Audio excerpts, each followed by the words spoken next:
మండుటెండలో బయటకు వెళ్తే మన నీడ మనకు కనిపించడం లేదు. ఏపీలో కొన్ని చోట్ల ఇలానే జరుగుతోంది. ఇదేంటి, ఎండలోకి వెళ్తే నీడ మాయం కావడం ఏంటి అని ఆశ్చర్యపోతూ ఉంటే అదే ఖగోళ అద్భుతం అంటున్నారు నిపుణులు. ఇంతకీ అదేంటో చూద్దాం. వేసవిలోని మండుటెండలో మన నీడ మాయమవుతుందట.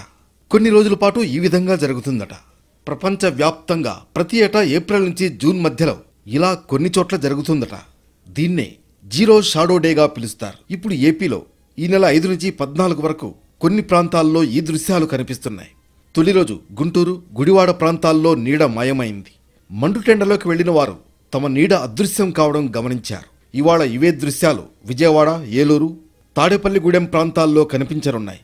ఇక రేపు రాజమండ్రి ఈ అద్భుతానికి వేదిక కానుందని నిపుణులు చెబుతున్నారు. ఎర్త్ తన చుట్టూ తాను తిరుగుతూ సూర్యుని చుట్టూరా తిరుగుతుంది అని మనకు తెలుసు.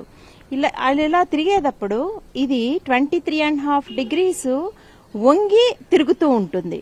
సో ఎప్పుడైతే ఇది ఇలా వంగి తిరుగుతూ ఉంటుందో సూర్యకిరణాలు ఈ లాటిట్యూడ్తో ఎర్త్ లాటిట్యూడ్తో ఈక్వల్ అయినప్పుడు ఈ సూర్యకిరణాలు ప్యారలల్ గా పర్పెండిక్యులర్ గా చక్కగా దీని మీద పడతాయి. కొన్ని ప్లేసెస్ లో సూర్యకిరణాలు పడినప్పుడు మనకి షాడో అదృశ్యమవుతుంది.